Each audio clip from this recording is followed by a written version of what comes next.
Dan sebagaimana tadi diumumkan oleh saudara pengacara bahwa pengajian kita pada malam ini merupakan pengajian penutupan tahun ini. Dalam acara kita pada malam ini, insyaallah seperti biasa kita akan baca 1-2 ayat Quran dengan asbab nuzulnya, kemudian 1-2 hadis Nabi Muhammad sallallahu alaihi wasallam. Setelah itu saya ada saran pada para ulama yang sampai sekarang masih membicarakan masalah khilafiyah di saat-saat seperti begini ini. Akhirnya saya akan juga jelaskan tentang pengumuman dari saudara panitia tadi mengenai pengajian yang akan kita mulai di Langgar Yapi di Jalan Kancilmas, insyaallah. Ma'asyiral muslimin rahimakumullah, kita sekarang mulai membaca ayat 177 surat Al-Baqarah yang bunyinya a'udzubillahi minasyaitonir rajim. Laisal birra an tuwallu wujuhakum qibalal masyriqi wal maghrib walakinnal birra man amana billahi wal yawmil akhir wal malaikati wal kitabi wan nabiyyin wa atal mala ala hubbihi dhawil qurba wal yatama wal masakin wa ibnas sabil والسائلين وفي الرقاب وأقام الصلاة وآتى الزكاة والموفون بعهدهم إذا عاهدوا والصابرين في البأساء والضراء وحين البأس أولئك الذين صدقوا وأولئك هم المتقون. Ayat ini menurut Qatadah sabab diturunkannya oleh Allah karena ada salah seorang datang kepada Rasulullah sallallahu alaihi wasallam menanyakan, ya Rasulullah, apakah gerangan albir itu? Bir kalau ditafsirkan dalam bahasa Indonesia secara letterlek kebajikan, tapi jelas bahwa maksudnya lebih daripada masalah satu kebajikan, tetapi merupakan satu polisi hidup, satu khitah hidup yang terbaik, ya Rasulullah. Apakah gerangan itu? Maka Rasulullah SAW diam sebentar. Jibril datang menurunkan ayat laisal birra ila akhir. Jadi jelas di dalam masalah yang masih hangat tentang pertukaran kiblat dari Baitul Maqdis ke Mekah, di mana Quraisy yang kafir, yang kaum muslimin juga merasa lega dengan adanya penggantian arah atau kiblat untuk dijadikannya patokan sholat buat kaum muslimin sepanjang masa. Itu di dalam permulaan ayat ini disinggung oleh Allah. Bukanlah suatu kebajikan itu berupa kamu mengarahkan wajahmu ke timur atau ke barat. Jadi letaknya Al-Haram dengan Baitul Maqdis di saat itu merupakan timur dan barat. Kalau ini disinggung pada waktu itu, maka jelas itu mempunyai arti bahwa itu sebetulnya yang kedua. Yang lebih utama daripada itu adalah al-imanu billah, imanmu kepada Allah. Itu maha atau ibu atau empunya kebajikan. Sehingga tidak mungkin seorang dinamakan ini orang berbuat kebajikan kalau tidak ada landasan iman.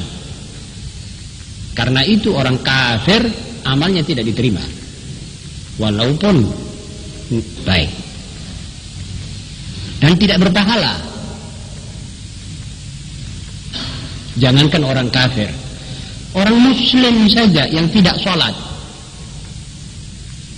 akan disiksa oleh Allah dengan 15 macam siksaan. 6 di dunia, 4 di kubur, 3 setelah bangun. Walhasil banyak proses siksaan ini hanya karena dia tidak sholat. Antara siksaan itu doanya tidak diterima. Artinya doa itu tidak dibukakan pintu langit, tidak dikeataskan itu doa, di mana tempat ijabah dan kabul. Jadi juga bagi orang yang kafir lebih lagi. Jadi kalau orang kafir sedekah itu tidak diterima oleh Allah sebagai satu amal yang diberi thawab, sebab alamatnya tidak kepada Allah pasti. Alamatnya untuk dia dihormat orang atau untuk ditaati orang. Dia mengeluarkan duit untuk memancing Anda mentaati dia. Seperti Amerika kalau bilang kami bantu Indonesia, apa bantuan itu karena Allah? Bantuan itu hanya betul-betul ikhlas. Pertama, bantuan itu utang, dan utang itu harus bayar pakai rente, dan ada maksud-maksud dan ikatan-ikatan yang lain. Itu tidak diterima oleh Allah SWT. Jadi yang penting al-iman. Apa itu iman? Itu disebutkan. Yang prinsip kita pakai sekarang dalam rukun iman adalah percaya pada Allah, percaya pada hari kiamat, percaya pada malaikat, percaya pada kitab, percaya pada nabi, dan akhirnya qada dan qadar. Saudara-saudara, ini rukun-rukun iman harus dijadikan pedoman hidup. Itu pedoman hidup yang di setiap masa dan setiap ruang dia betul-betul mengangkat manusia itu, mengangkat derajatnya, mengangkat namanya dan masyarakat itu sendiri. Karena itu iman pada Allah harus juga disertai dengan iman kepada hari yang akhir, hari kiamat. Karena hari kiamat adalah hari balasan. Kalau orang tidak percaya pada hari balasan, berarti amalnya tidak akan baik, tidak akan disengaja untuk dijadikannya suatu celengan buat hari di mana dia akan menghadapi nanti. Wal malaikah wal kitab wal nabiyyin wa atal mal, dan membelanjakan duitnya dengan kesukaannya dan kerelaannya kepada sanak saudaranya, dan kepada anak-anak yatim, dan kepada orang-orang miskin, dan orang-orang yang terputus dalam perjalanan tidak punya ongkos, dan kepada orang-orang yang minta-minta, dan kepada hamba-hamba sahaya. Kemudian diulangi lagi bab rukun Islam, wa aqamas shalah wa ataz zakah. Kemudian memenuhi janjinya sebagai muslim kalau mereka berjanji. Lalu mereka yang sabar, orang-orang yang sabar di dalam keadaan suka maupun duka, dalam keadaan yang sesulit-sulitnya, yang sekritis-kritisnya, dia tetap sabar, kuat. Wahinal ba's, dan sabar waktu di dalam peperangan melawan lawan-lawan Allah. Mereka itulah yang kami beri nama orang-orang yang benar, jujur, yang shadiq, dan mereka itulah yang dikatakan orang ahli taqwa. Jadi jelas daripada kesimpulan beberapa masalah ini, itu namanya albir. Itu namanya orang yang mempunyai kebajikan dan berpatokkan hidup dengan satu khitah yang jelas dan yang nyata. Karena itu orang mendengar Rasulullah SAW, waktu Rasulullah SAW menerima ini dari wahyu, maka orang itu dipanggil, mana tadi yang menanyakan tentang bir? Dia bilang, saya ya Rasulullah. Dengarkan, ini jawabannya. dibacakan ayat ini. Ma'asyiral muslimin, kalau ayat ini turun 1300 tahun lebih dulu, 1300 lebih, maka ayat ini sekarang mempunyai arti yang lain. Jadi dalam segi apa saja ayat ini masih bisa dipakai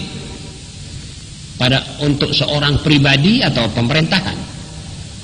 Kalau ada satu pemerintahan Islam misalnya, jadi itu pemerintahan Islam tidak boleh ke barat, tidak boleh ke timur. Kalau di zaman sekarang, di tahun-tahun ini, nama barat dan timur diartikan nama komunis dan imperialis barat, maka komunis di timur dan Amerika di barat, ini tidak boleh kita jadikan pegangan, tidak boleh kita berpegang dengan salah satu daripada kedua negara raksasa itu.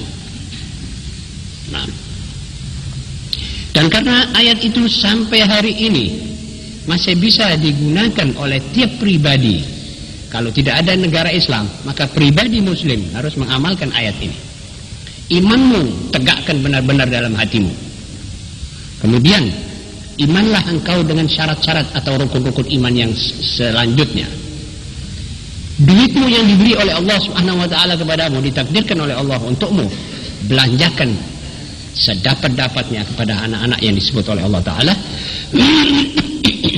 keluarga, sanak keluarga sendiri, anak-anak yatim, orang-orang miskin. Dan alangkah banyaknya ini di zaman kita sekarang ini, orang yang miskin, anak yatim, iblis sabil, orang yang minta-minta di tiap gang, di tiap jalan, orang minta-minta. Itu jangan kita sampai tolak mereka itu. Berilah mereka itu sekuat tenaga kita untuk memberikan, biarpun sedikit, tapi tidak kita tolak. Kemudian kembalilah anda kepada masalah sholat. Tegakkan sholatmu. Sebab dalam ayat ini dia bilang wa aqamas sholat. Tidak ada artinya seorang muslim kalau sholatnya tidak tertegakkan betul-betul, tidak rapi. Kalau jamaah tidak rapi susunan safnya. Kalau pribadi, sholat pribadi misalnya sendirian, itu rukuk sujud dengan tumakninah, itu artinya aqamas shalah. Sampai kepada wuduknya sholat itu pun harus kita teliti. Ada orang wuduk semaunya saja, itu air dilemparkan begini di mukanya, ini masih kering, sekitar telinganya ini ke muka masih kering, itu wuduknya tidak sah. Kalau wuduknya tidak sah, sholatnya tidak sah. Kalau sholatnya tidak sah, dia tidak menjamu rohnya, dan itu tidak diterima amalnya itu oleh Allah. Jadi artinya aqamas shalah ini luas. Shalah dalam arti yang luas artinya salatmu itu harus sempurna, sekuat tenagamu. Konsentrasikanlah pikiranmu waktu salat. Seorang salat, pikirannya bukan di dalam salat, pikirannya di luar salat. Artinya di luar yang dia kerjakan. Itu sebabnya sebagian ulama mengatakan harus orang itu mengerti maknanya sholat itu. Jadi ibadahnya ini mantap, baru menjadi bir. Kalau ibadah itu tidak mantap, tidak ada bobot, bukan bir. Walaupun formalitasnya menurut ahli fikih diterima, tetapi manfaatnya tidak ada. Atas zakah, zakat yang merupakan suatu yang berat bagi kaum muslimin yang tidak kuat imannya, maka itu pertama dia bilang man ana billah, iman. Kalau sudah kita beriman, segalanya itu enteng. Bangun malam ringan, puasa ringan, malah girang dia kalau mau menerima bulan puasa, bulan ibadah, bulan pengampunan, bulan di mana Allah menurunkan rahmat. Dia senang. Tapi orang yang sholatnya tidak, yang imannya tidak kuat, menerima bulan Ramadan ini seperti dia mau dimasukkan penjara pada bulan Ramadan. Al-awliya wal ulama kalau menerima bulan puasa ini seperti dia menerima ratusan juta rupiah girangnya dia. Karena itu Ramadan adalah tempat puasa, tempat ibadah. Wa aqama shalah wa ata zakat. Apa sebab zakat itu berat? Sebab kepercayaan kita kepada Allah yang akan mengganti zakat yang kita keluarkan itu tidak kuat. Jadi dia khawatir miskin. Sedang di satu pihak setan menakut-nakuti terus. Kerjanya setan di dunia itu adalah menakut-nakuti orang akan mati, menakut-nakuti orang miskin, menakut-nakuti orang bahwa kamu nanti begini, nanti begitu. Kalau kamu pergi haji, bagaimana anakmu, kau tinggal istrimu masih muda, kau tinggal, kamu tidak kuat, lebih baik jangan dulu, tunda dulu, sampai akhirnya tidak haji sama sekali. Itu kerjanya setan. Kamu nanti kalau kamu sedekah, sudah duit sudah di tangan, sudah mau dikeluarkan untuk jariah, lusa berpikir lagi, setan punya pikiran masuk, akhirnya burung. Itu duit ditarik kembali. Lantas akhirnya tidak sedekah. Jadi yang penting di sini adalah iman billah wal yaumil akhir. Seterusnya. Kemudian al-mufuna bi'ahdihim idza ahadu. Seorang muslim sekarang harus menepati janjinya. Yang pertama kita harus tepati adalah janji kita kepada Allah. Inna salati wa nusuki wa mahyaya wa mamati lillahi rabbil alamin. Salatku, hidupku, matiku, ibadahku, semua itu untuk Allah. Tepatilah janji ini. Jangan kita sedang membaca itu, tapi pikiran kita sudah di luar itu. Pikiran kita sudah akan meninggalkan beberapa amalan ibadah yang soleh, amalan yang soleh itu. Lalu di dalam menghadapi lawan, kita harus sabar. Walaupun umat Islam sekarang tidak dalam keadaan perang fisik, tapi perang ideologis. Dan perang ideologis tidak kurang hebatnya daripada perang fisik. Perang ideologis perlu ketelatenan, ketekunan, kesabaran, keuletan. Sana mengatakan demikian, kita mengatakan begini. Terus. Dengan segala risikonya harus dipikul oleh umat Islam. Harus sabar. Menegakkan ajaran Allah Subhanahu wa taala itu tidak cuma kita orang seorang, tapi harus dicontohkan, diteladankan, didakwahkan, diajarkan. Tanpa memaksa orang untuk masuk agama kita, tapi kita harus berdakwah. Begitulah maksud daripada ayat ini.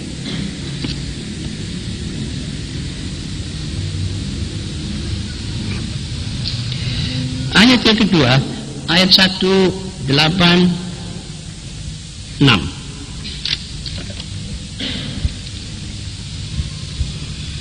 yaitu yang berbunyi wa idza sa'alaka ibadi anni fa inni qarib ujibu da'watad da'i idza da'an falyastajibu li wal yu'minu bi la'allahum yarshudun.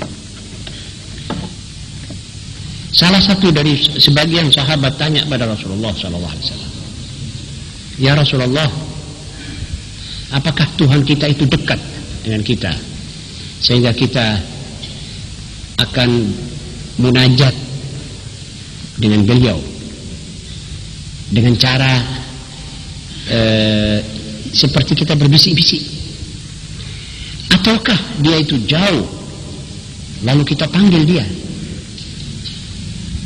Nabi SAW diam sebentar, kemudian turun ayat. Wa idza sa'alaka ibadi anni. Apabila hamba-hambaku menanyakan aku kepadamu ya Muhammad, maka katakan kepada mereka bahwa aku ini dekat, qarib. Aku menyambut doa atau meloloskan, mengkabulkan doanya orang yang berdoa apabila dia meminta daripadaku. Maka pertama-tama hendaknya mereka itu menyambut ajakanmu, dia masuk Islam, kemudian dan percaya denganku, percaya akan adaku akan adanya aku, Allah Subhanahu wa taala. La'allahum yarshudun. Saudara-saudara, percaya dengan Allah adalah syarat mutlak bagi segala-galanya seperti tadi. Juga doa diistijabahkan oleh Allah dan amal kita diterima oleh Dia, itu termasuk adalah syarat iman billah.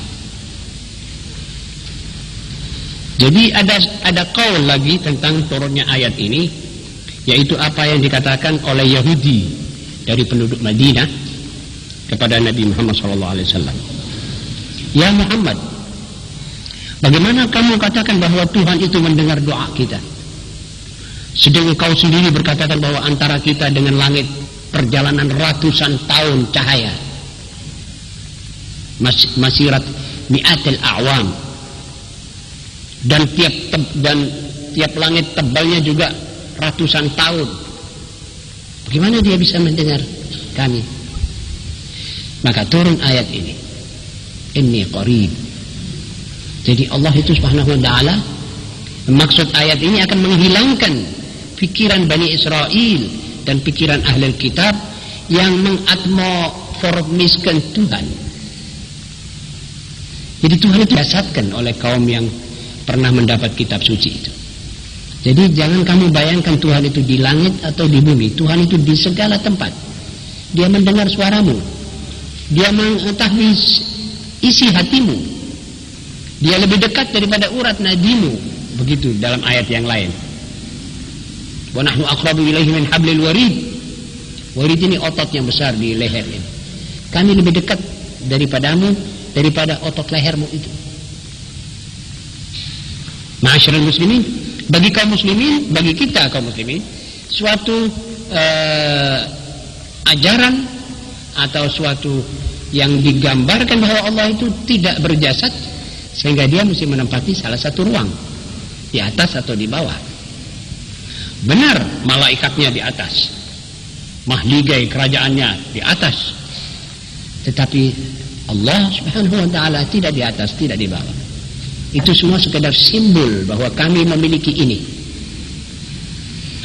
Kami memiliki ini planet-planet yang kamu lihat, tapi kami tidak menempati itu. Kami tidak perlu tempat. Memang secara akal tidak bisa difikirkan. Bagaimana ada sesuatu yang ada tapi tidak bertempat?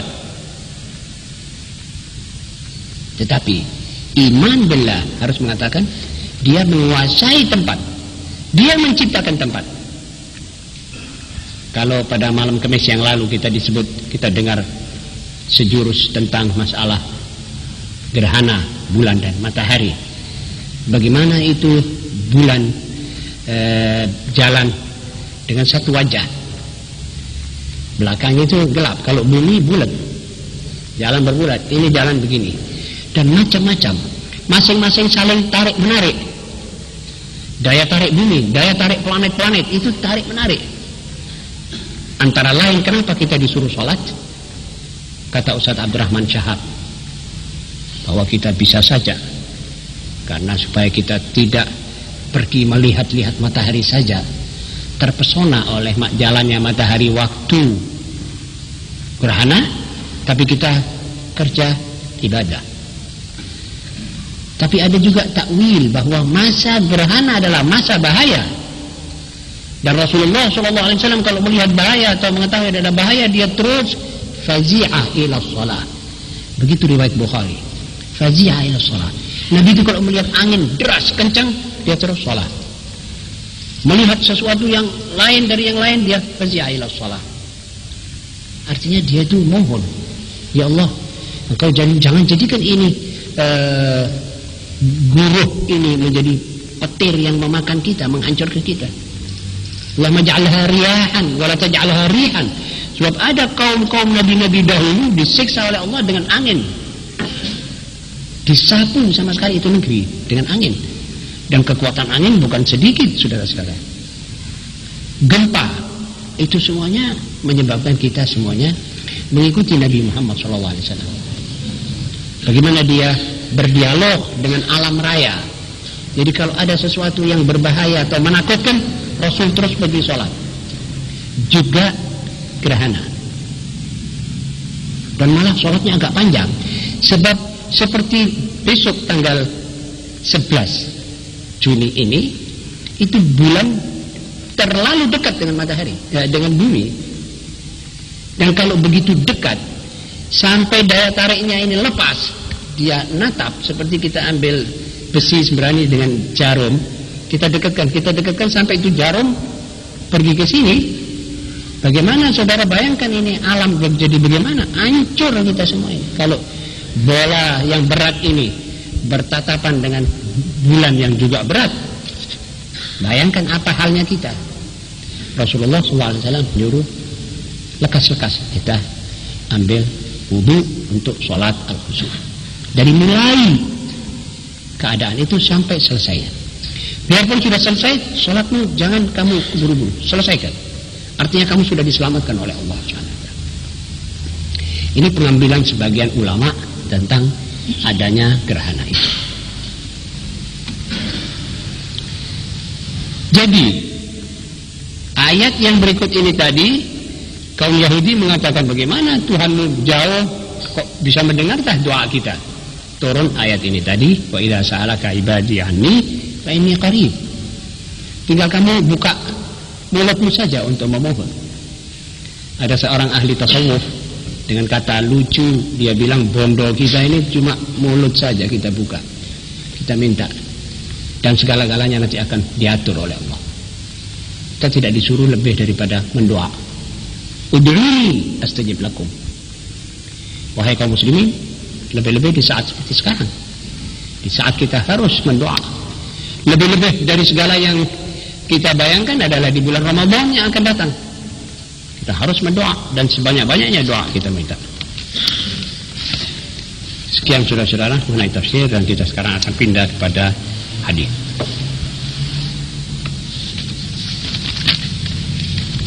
Hadis yang kita akan baca malam ini adalah hadis yang diriwayatkan oleh Abdullah ibn Abbas tentang tanda-tanda hari kiamat, supaya umat Muhammad SAW tidak kaget. Yang kedua, supaya umat Muhammad SAW bersedia-sedia. Kalau sudah melihat tanda-tanda ini, dia harus lebih tekun, lebih hati-hati dalam segala gerak-geriknya, lebih beriman, lebih khusyuk. Jadi kalau punya duit, jangan terlalu lama ditunggu. Kalau punya kekuatan, jangan dibuang kepada maksiat.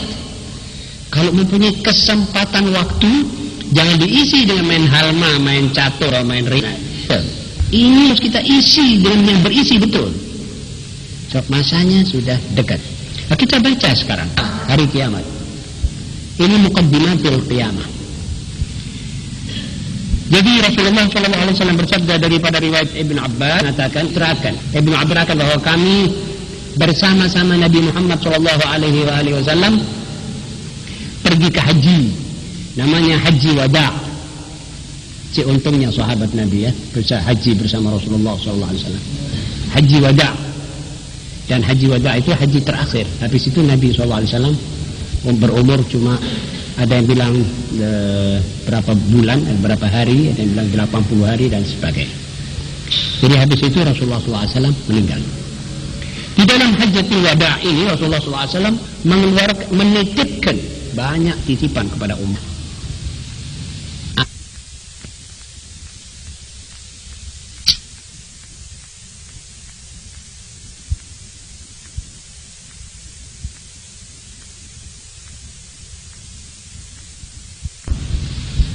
Antara titipan yang paling berat, yang paling besar, Quran.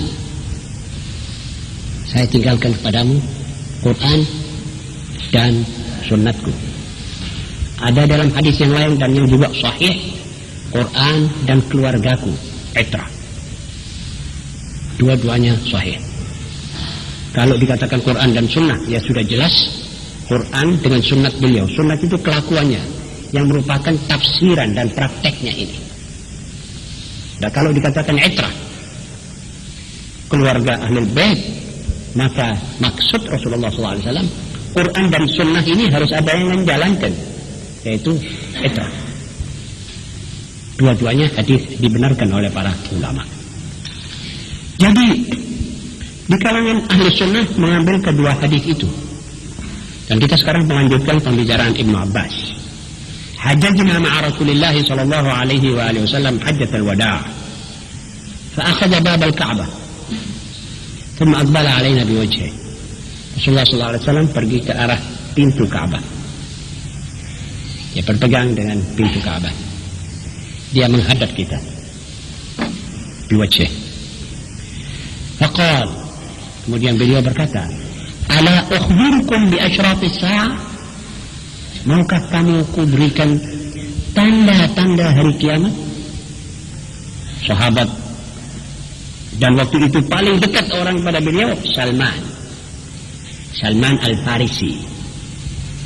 Lalu Salman berkata, dan semua para sahabat mengatakan, mana ya Rasulullah? Maka Rasulullah SAW mulai bertanya, inna min asyrafis sa'ati idha'atus shalah. Tanda-tanda hari kiamat, orang menggampangkan sholat, orang membuang sholat, artinya sudah tidak merasa berkewajiban beramal sholat, jadi mengentengkan sholat. Kadang-kadang sholat asar sudah hampir kurang 2-3 menit maghrib, dipercepat sampai maghrib masuk habis sholatnya, bahkan kadang-kadang sebelumnya. Wattiba'us syahawat, mengikuti keinginan-keinginan dan hawa nafsu. Jadi syahwat diikuti oleh orang pada masa itu. Apabila manusia sudah mengikuti syahwatnya, syahwat ini bisa dibagi pada banyak bagian. Syahwat kepada dunia, syahwat kepada nafsu birahi atau seks, syahwat kepada kedudukan, syahwat kepada macam-macam.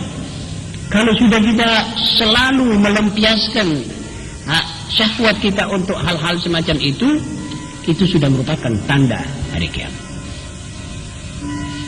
Dan mengikuti hawa nafsu, dan membesar-besarkan harta, dan menjual agama dengan dunia. Di saat itu Rasulullah SAW bersabda, di saat itu hati seorang mukmin akan melumer seperti lumernya garam di air, sebab dia melihat mungkar, dia tidak bisa merubah mungkar menjadi kebaikan. Mungkarat berkecamuk di hadapannya, maksiat berkecamuk di hadapannya, dia tidak bisa merubah itu. Jadi kalau kita di hari ini melihat gadis-gadis liwat dengan pangkal tangannya terbuka, kita tidak bisa bilang sama dia, hei, pakailah engkau hijab, pakailah kudung, pakailah aturan ajaran Islam dalam berpakaian. Tidak bisa, bahkan tak berani. Kita disambut dengan ejekan, atau kita dimarahi, atau malah dia merasa dia benar. Lalu Salman bertanya, ya Rasulullah, apakah hal-hal semacam itu akan terjadi? Rasulullah SAW bersabda, demi Allah yang nyawaku di tangannya, akan terjadi ya Rasulullah, ya Salman. Dan di saat itu umat manusia akan dikuasai oleh penguasa-penguasa yang zalim, dan wazir-wazir, menteri-menteri yang fasik, dan orang-orang yang dikatakan amanat tetapi lantas berkhianat. Orang-orang yang diamanati sesuatu lalu dia berkhianat. Salman bertanya, ya Rasulullah, apakah itu nanti akan terjadi? Dia bilang, ya Salman, demi Allah yang nyawaku di tangannya, itu akan terjadi. Dan di saat itu ya Salman, mungkar menjadi ma'ruf dan ma'ruf menjadi mungkar. Dan orang yang khianat dipercayai, diserahi segala pekerjaan. Dan sebaliknya, orang yang baik ditinggalkan. Orang yang bohong dipercaya dan orang yang jujur dibohongkan. Salman bertanya, ya Rasulullah, apakah hal itu akan terjadi sampai begitu? Dia bilang, ya Salman, iyallazi nafsi biyadih, indaha imaratul nisa. Nanti perempuan ikut berkuasa, ikut menentukan, ikut membuat hukum dan undang-undang. Lalu Rasulullah SAW menyambung, wa yaj'fur rajulu walidayhi. Seorang lelaki bisa tidak berkesetujuan dengan kedua orang tuanya, bisa clash dengan kedua orang tuanya, tetapi dia berbaik budi kepada teman dan konconya. Jadi aneh, seorang bisa tidak cocok dengan kedua orang tua, tetapi dengan kawan-kawannya baik. Akhirnya Rasulullah SAW berkata, dan akan ada satu bintang berekor akan terbit, dan akan terbit bintang berekor. Salman bertanya, ya Rasulullah, wa inna hadha lakaim. Qala Rasulullah sallallahu alaihi wasallam, walladhi nafsi biyadih, ya Salman, wa indaha tusyarikul mar'atu zawjaha fi tijarah. Di saat itu ya Salman, seorang perempuan membantu bersama-sama suaminya dalam bekerja dan berdagang. Dan hujan di saat itu malah membawa panas. Hujan tidak membawa dingin tapi panas.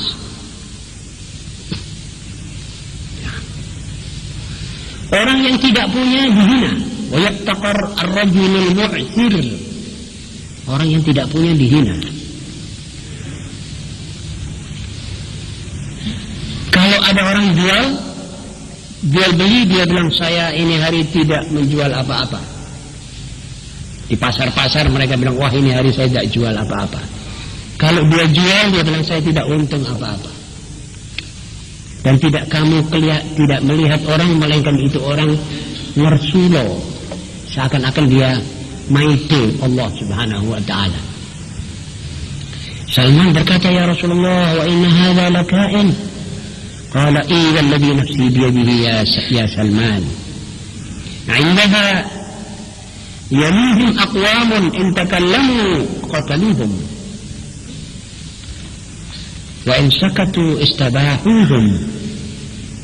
Nanti akan ada satu grup atau kelompok manusia yang berkuasa, kalau ada orang berbicara dibunuh, tapi kalau mereka diam diiles-iles, diinjak-injak, mengambil hak-hak mereka dan memperkosa kehormatan mereka,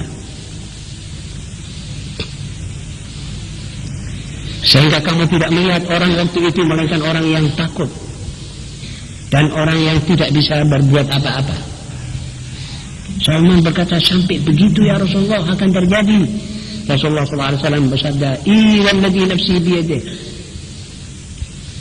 inna indaha yu'ta bi syai'in min al-masyriq wa syai'in min al-maghrib yulawwinu ummati falwailu li du'afa'i ummati minhum yaluna ummati. Nanti katanya ada orang-orang dari barat, ada orang-orang dari timur berkuasa atas umatku. Celaka umatku waktu itu. Ini Rasulullah SAW mengatakan demikian, tetapi tidak mesti orang barat, orang timur, tapi pikiran barat, pikiran timur. Komunisme, sosialisme, dan kapitalisme, demokratisme ala barat, dan sebagainya, dan sebagainya. Itu bisa saja. فَالْوَيْلُ لِضُعَفَاءِ أُمَّتِي مِنْهُمْ وَالْوَيْلُ لَهُمْ مِنَ اللَّهِ. Mereka tidak merahmati anak yang kecil. Mereka tidak menghormati orang yang tua. Mereka tidak bisa memberi maaf kepada orang yang bersalah. Berita-berita mereka adalah lacur. Ila akhir hadis. Kemudian Salman bertanya, ya Rasulullah, wa inna hadha lakain. Rasulullah menjawab, walladhi nafsi biyadih, wa indaha yattafi ar-rijalu bir-rijal. Di saat itu ya Rasul, ya Salman, manusia lelaki-laki berkecukupan dengan lelaki. tidak mau perempuan. Itu artinya homoseksual. Sebagaimana saya katakan kepada saudara-saudara pada beberapa majelis, di Eropa, di Amerika, itu homoseksual hampir dibenarkan.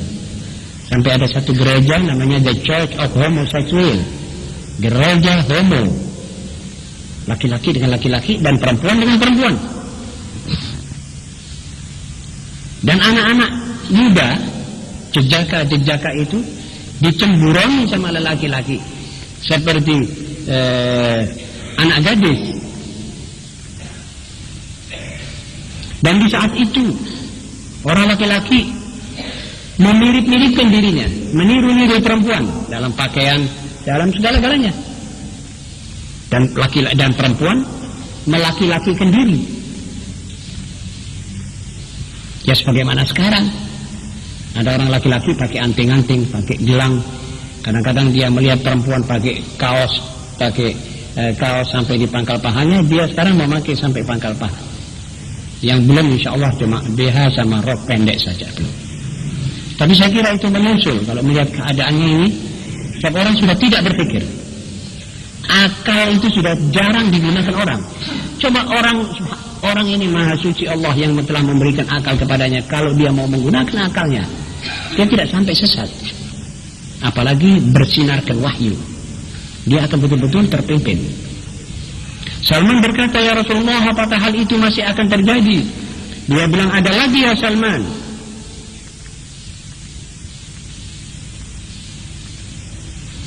Orang laki-laki daripada umatku berpakaian emas, memakai emas.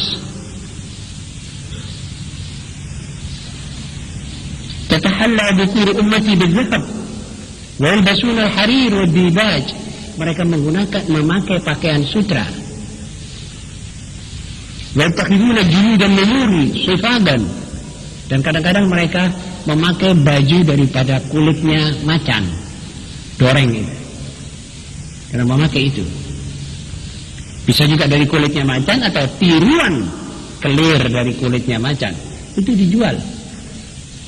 Di zaman ini di mana kita hidup membaca hadis ini. Kemudian Salman berkata, ya Rasulullah, apakah sampai begitu? Rasulullah SAW bilang, tunggu dulu. Ada lagi. Di saat itu nanti riba akan muncul. Tidak ada seorang selamat daripada riba. Wa yata'amaluna bil ghibati war risha. Wa yud'u ad-din wa yurfa'u ad-dunya. Agama dibanting, dihempaskan ke bawah, tetapi dunia disanjung. Dunia dan segala keduniaan itu disanjung, tapi agama dan yang berbau keagamaan ditaruh ke bawah, tidak diindahkan. Manusia hampir semuanya bekerja cuma suap menyuap. Yata'amaluna birrisha. Artinya tidak bisa kerja kalau tidak ada pakai suap. Qala Salman, wa inna hadha lakainun ya Rasulullah. Faqala i walladhi nafsi biyadih. Ya Salman, wa indaha yaksuru at-talaq. Fala yuqamu lillahi hadd. Rasulullah waktu ditanya oleh Salman, apakah itu nanti akan terjadi? Rasulullah SAW bilang, na'am, itu nanti akan terjadi. Dan di saat itu tolak akan banyak. Orang laki-laki mencerai istrinya. Dan untuk hadnya Allah itu tidak pernah ditegakkan. Seperti pencuri dipotong tangannya, itu akhirnya surut. Tidak ada lagi. Kalau saudara tanya kenapa ada tolak banyak, bagaimana tidak banyak cerai? Keadaan waktu ini sudah kabur. Ini orang lebih senang hidup di dalam anarki seksual. Jadi kalau orang hidup dalam kekacauan seks itu lebih senang.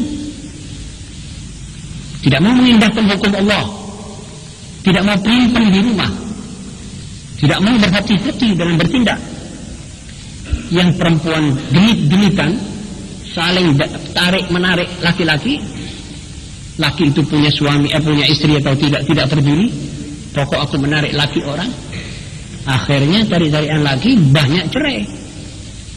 Akibatnya Salman bertanya, ya Rasulullah, apakah itu masih terjadi, akan sampai begitu ya Rasulullah? Rasulullah SAW bilang, "Idzal ladzi nafsi biyadihi ya Salman, wa 'indaha tadhharu al-bainat wal ma'azif."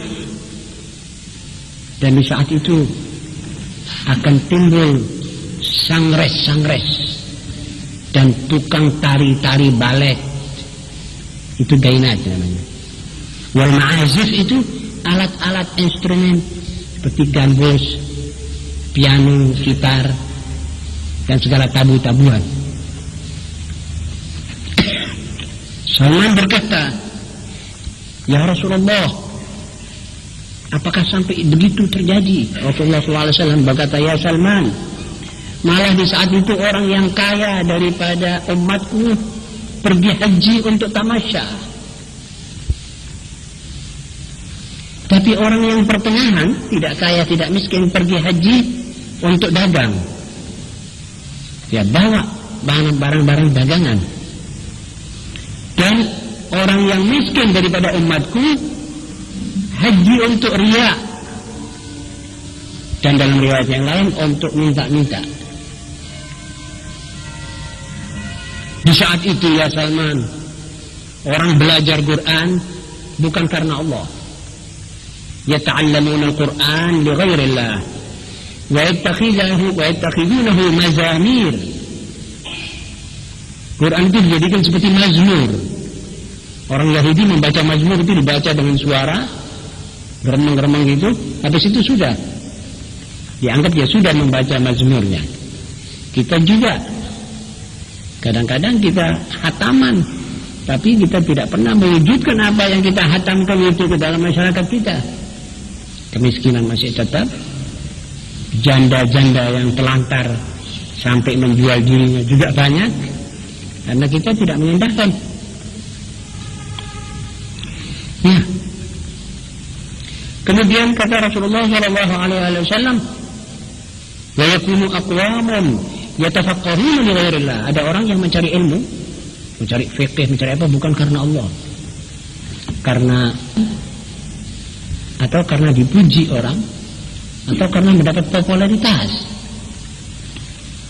Wa yaksiru auladuz zina. Di saat itu banyak anak-anak zina, anak-anak haram, maaf. Dan banyak orang yang rebutan dunia, rakus melihat dunia ini. Daya dunia sekarang bukan zaman tariknya dunia, bukan daya tariknya dunia di zaman orang masih berkendaraan unta, lain. Sekarang banyak daya tariknya. Kalau orang tidak kuat, bisa rusak imannya, bisa rusak pikirannya, bisa melihat gedung-gedung yang mewah, melihat mobil-mobil yang mulus dan sebagainya. Salman bertanya, ya Rasulullah, apakah sampai begitu akan terjadi? Rasulullah SAW bilang, ya Salman, itu semua kalau sudah al-maharim dilanggar, kalau sudah yang diharamkan oleh Allah dilanggar oleh manusia, kalau sudah dosa dikerjakan oleh manusia, kalau sudah orang jahat berkuasa atas orang yang baik, dan yafshu al-kadhib, tersebar itu kebohongan, bohong itu tersebar luas. Wa tamharul lajajah, akan timbul sifat peka daripada kaum muslimin. Jadi debat misalnya bukan untuk menemukan kebaikan, debat untuk menang. Tidak ketemu akhirnya ujung pangkalnya ini masalah, semakin repot. Wa tafshul faqah, kemiskinan dan kelaparan akan lebih banyak dirasakan oleh umat manusia dewasa itu. Dan orang saling bangga-membangga dengan pakaian.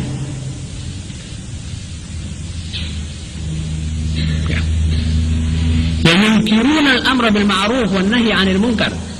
Kalau ada orang beramar ma'ruf nahi munkar, ditangkap, dimarahi. Kenapa kamu bicara begini? Yang yungkiruna al-amra bil ma'ruf wan nahyi 'anil munkar. Hatta yakunul mu'minu fi dzalika zaman azalla man fil ummah, Sehingga orang mukmin di zaman itu nanti, ya Salman, paling hinanya orang di dalam masyarakat. Wahai qala Sufyan, wa inna hadha lakainun ya Rasulullah. Qala ya Salman, walladhi nafsi biyadihi, fa indaha la yakhsha al-ghani illa al-faqr. Di saat itu ya Salman, orang kaya tidak takut melainkan kepada miskin, pada kemiskinan, pada kekurangan. Padahal mestinya dia takut kepada Allah Subhanahu wa ta'ala. Sehingga orang di antara Jumat dan Jumat minta, tidak ada orang yang ngulur tangannya untuk memberikan apa-apa. Saking khawatirnya orang miskin, orang tidak mengeluarkan hatta sedikit daripada kekayaannya dan saudara-saudara, masih panjang juga ini bab yang membicarakan hampir semua alamat hari kiamat, yang sebagian barangkali sudah kita pernah baca di sini, tapi ini ada kelebihan yang lain. Saudara-saudara, kemudian acara yang ketiga, yaitu menumpang dari acara ini. Saya baru-baru ini ada seorang teman datang membawa kepada saya satu risalah kecil, brosur kecil, judulnya Tahlil. Ya sudah seperti mana biasanya orang tersebut menganggap bahwa tahlil itu adalah bid'ah dan seterusnya. Saudara-saudara, saya minta supaya para ulama menasihani umat Muhammad SAW. Umat Muhammad ini di dalam saat seperti sekarang, di dalam saat di mana Barat dan Timur ngeroyok umat Islam. Yang dikeroyok itu bukan masalah khilafiyah. Yang dikeroyok itu adalah pokok yang besar ini mau ditumbangkan dari dadamu, wahai muslim. Karena itu disebarkan paham sekularisasi. Sekularisasi atau sekularisme itu adalah sebetulnya muradif, identik dengan kata unreligious, tidak pakai agama. Cuma mereka begitu hati-hati dalam mengemukakan, dia tidak mau bilang tanpa agama, tapi dia bilang sekular, lebih lunak. Kalau dia mau nyeret wanita ke tengah, dia tidak bilang hai wanita ini dikeluarkan di luar supaya diganyang oleh kaum laki-laki, tapi dia bilang emansipasi wanita. Dan ini keahlian syaitan dan zalim. Kita ini sekarang dirongrong di dalam sekularisasi. Sekularisasi dalam pendidikan dan pengajaran. Apa latar belakangnya sekularisasi dalam pendidikan dan pengajaran? Kalau umat Islam tidak diajar agamanya, disekularkan dari agama, berarti nanti dia lama-lama, sebagaimana yang dikatakan oleh Lord Cromer, kita kan cuma niru saja. Yang menciptakan ini adalah Barat. Dalam sidang-sidang Dewan Gereja Internasional di Lucknow, Lord Cromer berkata, sekulerkan ini umat Islam. Jadi jangan beri tentang agamanya. Kalau diberitahu tentang agamanya, dia nanti merangkul agamanya terus. Pisahkan dia dengan agama mulai dari sekolah. Nanti kalau dia sudah besar, dia sudah lupa pada agama. Bahkan kalau dia tidak tahu agama, dia akan memusuhi agama itu sendiri. Jadi dia itu sendiri memusuhi agamanya. Sebagaimana yang Anda lihat di dunia sekarang. Kenapa orang-orang penguasa orang Arab di sana tidak maukan Islam? Kenapa seperti Raja Hussein di Jordan tidak mau Islam? Apa dia tidak tahu Islam? Dia turunan orang Islam. Tapi karena dia dari kecil disekulerkan.